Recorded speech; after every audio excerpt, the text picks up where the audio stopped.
Hey guys, it's Andrew with Android Central, and we have our hands on the brand new HTC Nexus 9. It's been a little over a week since this was announced alongside the Nexus 6, and we finally have our hands on it.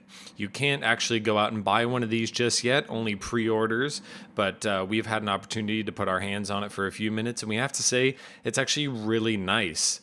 The first thing you notice when you put it in your hand is that it's a bit bigger than the Nexus 7. That's thanks to an 8.9-inch display at 4:3 aspect ratio. So it's a little bit wider in portrait, and that means it's also a little bit taller in landscape. But overall, when you look at it next to the Nexus 7, the thing's just bigger all around. And that's going to make it a lot easier to use for a little more productivity work, and also, of course, for media consumption on that big screen. So of course, as I flip it around, you see that big, huge screen with tiny bezels on the side and a little bit of bigger bezels on the top and bottom when holding it in portrait. I have to say, it's not quite a one-handed device, but if you need to, you can kind of cradle it in the tips of your fingers, or when you hold it in landscape mode, put your thumb on that big bezel on the side. It is really well built though. Around the edges, we have a nice brushed aluminum frame that goes around and then meets up with the plastic on the back. And that compares to the Nexus 7 pretty favorably, actually. They're about the same thickness. The bezels are just about the exact same size.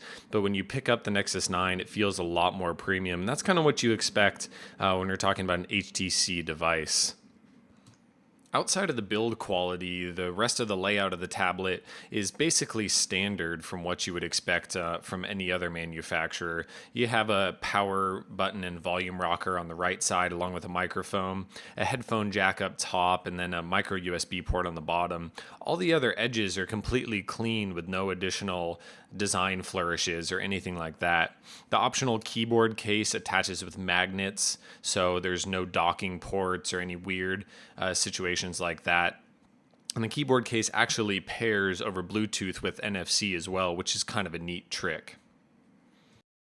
The camera pod around the back for the 8-megapixel camera is quite nicely designed and just flows into the corner, and it's also included a flash, which wasn't there on the Nexus 7.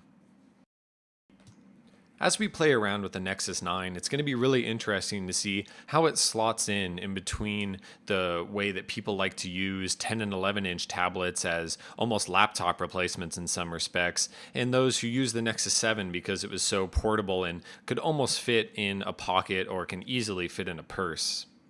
And it's interesting to see how Android 5.0 Lollipop is going to scale up to this 9-inch display size at an unusual 4:3 aspect ratio.